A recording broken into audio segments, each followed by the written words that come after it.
Tondram-bavaka indray tsika ny fetra Arilala. Manana fanandramana manokana izay hatrehany izy eo amin'ny lafiny trosan'olona. Raha ny zava-misy, raha ny karama dia tsy ho vita ny anefan'izany. Fa andao iombam-bavaka isika mba hametraka an'izany toe-javatra izany eo ambanin'ny tana maherin'Andriamanitra, ary izy kosa isika rehetra miaraka aminy mba hanetri-tena eo ambanin'izany tana maherin'Andriamanitra izany. Hivavaka isika tompoko. Andriamanitra, o Rainay any an-danitra, ty havanay ty, fetra Arilala, maniry izy ny mba ho apetraka manontolo eo aminao ny fiainany. Andriamanitra, angatahako ianao mba hanome azy fotena hitady anao tokoa. Izahay zao hivavaka ho azy, ny mpanaraka an'izao fandaharana izao rehetra, angatahako mba iray fo hiombi-po aminy manoloana ny toe-javatra manokana izay hatrehany.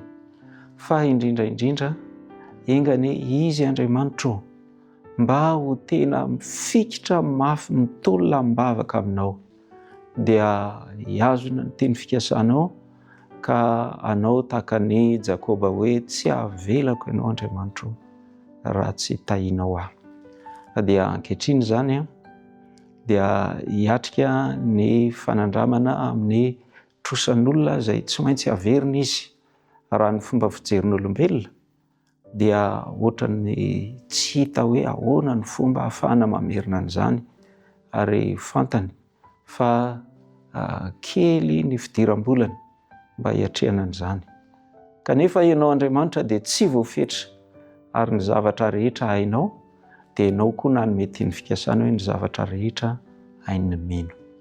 Andriamanitra, ampio izy mba ho isany ao anatin'io vondron'olona hoe mino io, ary izay mino anisan'ireo ilay hoe toy izao no ny tiavanao, andrizao tontolo izao nomenao ny zanakao ilay tokana, mba tsy ho very izay rehetra mino anao fa hanana fiainana mandrakizay. Ka ho mpandova fiainana mandrakizay izy, ho afaka amin'izay mety ho fahotana mamatotra rehetra, kanefa ihany koa ho tahinao, hanehoanao ny herinao lehibe manoloana ny toe-javatra manokana izay lalovana io.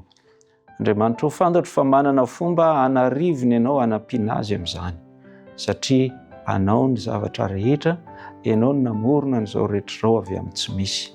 Fa ampio kosa hifetra Arilala, ampio izy mba tena ho afaka amin'ny tsy fahamarinana rehetra, ampio izy mba tsy ho tafaverina intsony, tsy ho latsaka intsony amin'ny trosa rehefa avy ny tahinao ka ho afaka amin'io trosa io. Dia matoky izay Andriamanitra fa haneho ny herinao izahay, tononona amin'ny haneho ny herinao ianao, ary izay kosa hanetry tena eo ambanin'ny tana maherinao. Tononona amin'ny anaran'i Kristy ny vavaka. Amen.